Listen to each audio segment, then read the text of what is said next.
$1.87. That was all. And 60 cents of it was in pennies. Pennies saved 1 and 2 at a time by bulldozing the grocer and the vegetable man and the butcher until one's cheeks burned with the silent imputation of parsimony that such close dealing implied. 3 times Della counted it. $1.87. And the next day would be Christmas. There was clearly nothing to do but flop down on the shabby little couch and howl. So Della did it, which instigates the moral reflection that life is made up of sobs, sniffles, and smiles, with sniffles predominating. So begins Gift of the Magi by O. Henry. One of the greatest Christmas short stories, one of the greatest short stories ever written, in my humble opinion. And it sets us up with that brilliant opening. We get $1.87. Okay, it's 1905. Believe it or not, $1.87 wasn't worth $1 million in 1905. It still wasn't a whole lot of money. So she's got to get a Christmas present. She wants it to be nice, but it's going to cost about a week of Jim's salary, which is about $20 a week. They don't have that much savings lying around, both being newlyweds. And so she's wondering how she's going to get the money. And oh, gee, how is she going to do that? So we're set up here. I love the voice, the narrative voice that comes out.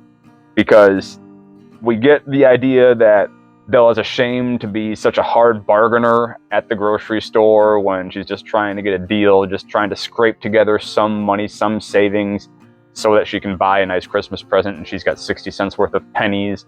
And the rest of her savings amounts to $1.87 total.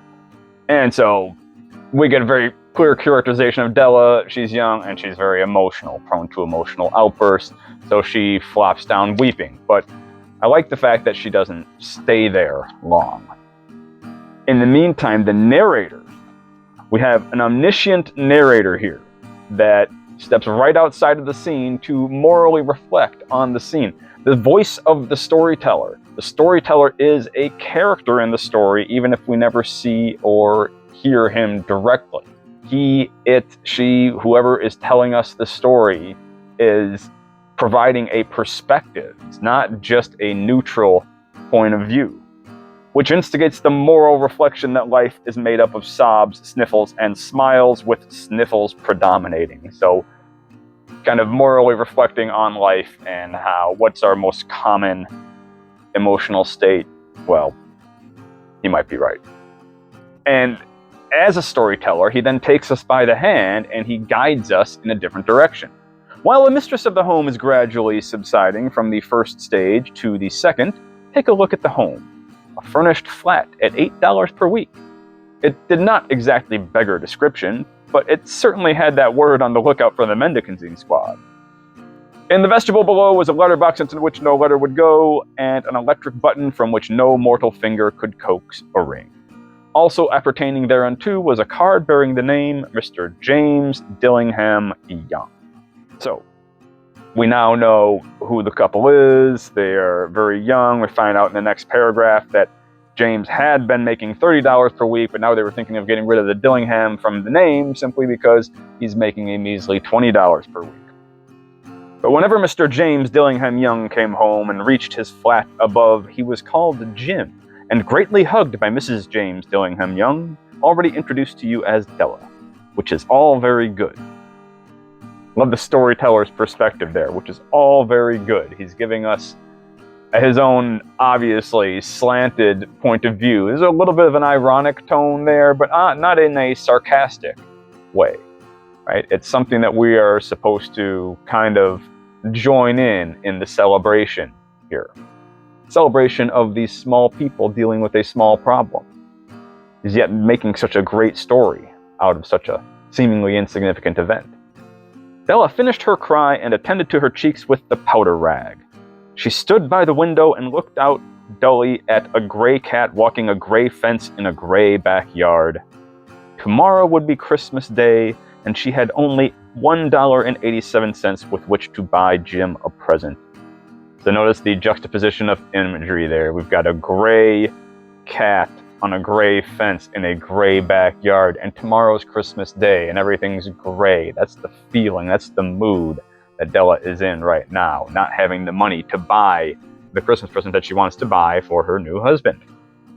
So she's kind of torturing herself, but I like that she doesn't continue to torture herself. She's not a helpless damsel here.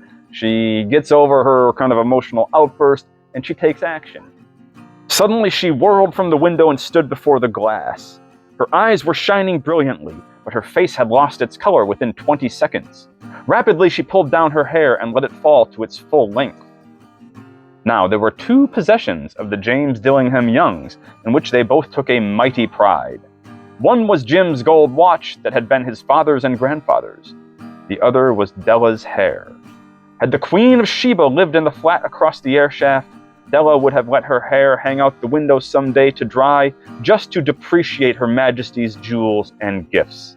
Had King Solomon been the janitor with all his treasures piled up in the basement, Jim would have pulled out his watch every time he passed, just to see him pluck at his beard from envy.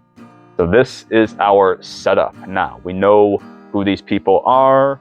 We know what, as in physical possession, what they value the most. And now we get to see how highly they value each other. Notice the historical religious references here. The Queen of Sheba, King Solomon, really trying to drive in the significance of this small couple and their small things that they value so highly.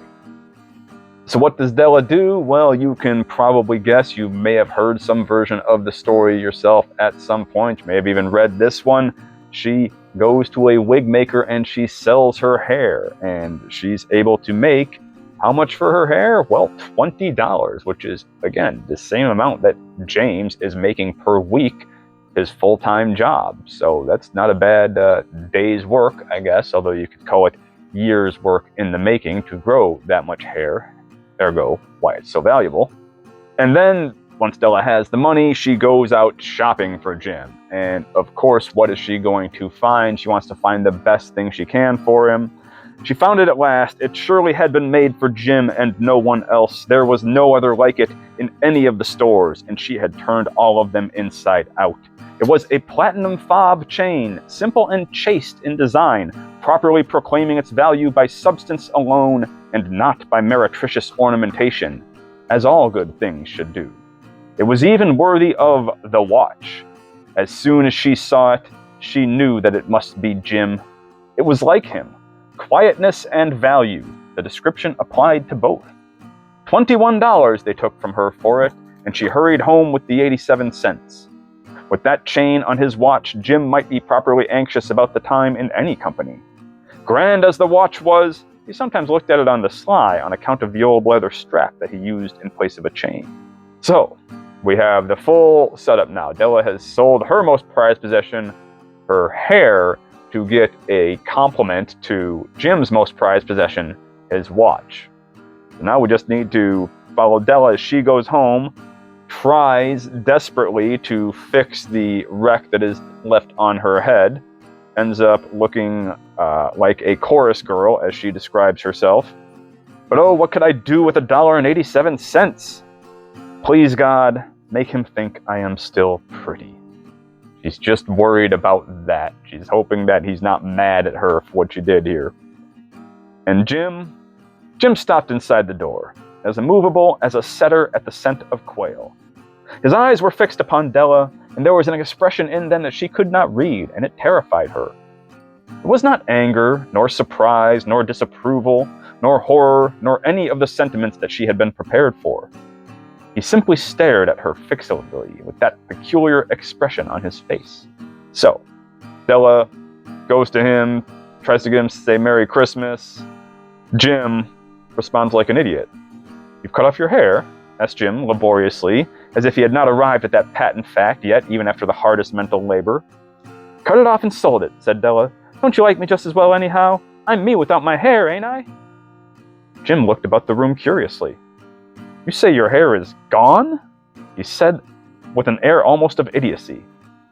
You needn't look for it, said Della. It's sold, I tell you, sold and gone, too. It's Christmas Eve, boy, be good to me, for it went for you. Maybe the hairs on my head were numbered, but nobody could ever count my love for you. Should I put the shops on, Jim? Now Jim's totally in shock, totally blown away from this, and I kind of love the humor there, that Jim just is too dumb or dumbstruck to realize that his wife's hair is all gone. And he's looking around like he's going to find it somewhere in the apartment. Out of his trance, Jim seemed quickly to wake. He enfolded his Della. For 10 seconds, let us regard with discreet scrutiny some inconsequential object in the other direction. $8 a week or $1 million a year. What is the difference? A mathematician or a wit would give you the wrong answer. The Magi brought valuable gifts, but that was not among them. This dark assertion will be illuminated later on. Jim drew a package from his overcoat pocket and threw it upon the table. Bit by bit, step by step, the compounding ironies of the story are adding up. Because what did Jim get Della here? If you'll unwrap that package, you may see why you had me going a while at first. White fingers and nimble tore at the string and paper, and then an ecstatic scream of joy, and then, alas, a quick feminine change to hysterical tears and wails, necessitating the immediate employment of all the comforting powers of the Lord of the Flat. Della's still a little bit of a drama queen, but understandable. It's Christmas. For there lay the combs, the set of combs, side and back, that Della had worshipped for long in a Broadway window. Beautiful combs, pure tortoise shell, with jeweled rims, just the shade to wear in the beautiful vanished hair. They were expensive combs, she knew, and her heart had simply craved and yearned over them without the least hope of possession. And now they were hers, but the tresses that should have adorned the coveted adornments were gone. I love the wordplay there. The tresses that should have adorned the coveted adornments were gone. So, in other words, her tresses, her hair would have been an ornament for the ornaments, which is how beautiful her hair was. But now that hair is gone, so there's nothing for the ornaments to ornamentate? Sure, we'll go with that. Again, building up of ironies. Each of them got the other a gift to complement their greatest possession. And so they now each have essentially useless gifts. She hugged him to her bosom, and at length she was able to look up with dim eyes and a smile and say, "My hair grows so fast, Jim." And then Della leaped up like a little singed cat and cried, "Oh, oh!" Jim had not yet seen his beautiful present. She held it out to him eagerly upon her open palm. The dull, precious metal seemed to flash with the reflection of her bright and ardent spirit. "Isn't it a dandy, Jim? I hunted all over town to find it. You'll have to look at the time 100 times a day now. Give me your watch. I want to see how it looks on it." Instead of obeying, Jim tumbled down on the couch and put his hands under the back of his head and smiled. "Dell," said he, "let's put our Christmas presents away and keep them a while. They're too nice to use just at present. I sold the watch to get the money to buy your combs. And now suppose you put the chops on." Oh, how nonchalantly Jim says that. He just kind of throws it out. "Oh, yeah, I sold the watch to get the money for those combs. Don't worry about it. Not a big deal." As if he hadn't just given up his most valuable possession to get her something that she now can't use. As if she hadn't given up her most valuable possession to give him something that he now can't use. Well, yep, those gifts are too valuable to use at present. Maybe someday he'll have enough money to buy back his watch, if it's still there. Maybe someday her hair will grow as long and beautiful as it was before, but for now, they have very nice pieces of jewelry that they can't really do anything with, and they no longer have the nice things that they once had, but somehow they have something more, even though they've both, in general, lost from this transaction. In a non-material way, they've gained much more, because now they each know how much the other means to each other. And this is where the wisdom, the magi of the story comes in. And O. Henry doesn't leave us guessing about the theme. He dives right into it. And of course, he has it with that wry little touch of irony on there to leave you guessing about what he actually might mean. But there's just so much depth and symbolism to think of here. And he's kind of responding to this idea that there's only certain people worth knowing. O. Henry's like, everybody is worth knowing. Everybody has got a worthwhile story. And this is one potential such story. It's small, but at the same time, it's huge in what it can symbolize, what it can represent. The Magi, as you know, were wise men, wonderfully wise men, who brought gifts to the babe in the manger. They invented the art of giving Christmas presents. Being wise, their gifts were no doubt wise ones, possibly bearing the privilege of exchange in case of duplication. And here I have lamely related to you the uneventful chronicle of two foolish children in a flat who most unwisely sacrificed for each other the greatest treasures of their house. But in a last word to the wise of these days, let it be said that of all who give gifts, these two were the wisest. Of all who give and receive gifts, such as they are the wisest. Everywhere they are wisest. They are the Magi. The Magi, the three wise men, the three kings of Orient who traversed afar, following yonder star, bearing gold, frankincense, and myrrh, gave the first gifts of Christmas, and yet, in some ways, we are all representatives of them when we truly give gifts that come from the heart and that matter. It's a great theme, and it's so well and clearly illustrated that we see this adapted over and over and over again in so many different story forms. It's one of the most well-known stories, probably the third most well-known after A Christmas Carol, and then the original Christmas story of all of them. And still has a similar kind of powerful redemptive message of the joy of love. And that's the way to, if you want to write a Christmas story that expresses those themes and ideas, you don't have to search for a big grand narrative. You can just pick a little moment of a couple of small minor characters in a big city and just present them in the way that shows all of those ideas, all of those connections of character, and the deeper meanings and values that people can appreciate in story through the way they live their lives. And don't be afraid to have a little ironic commentary on top of it. O. Henry liked doing that, so I think we can all take from his example. There is a prize named after the man after all.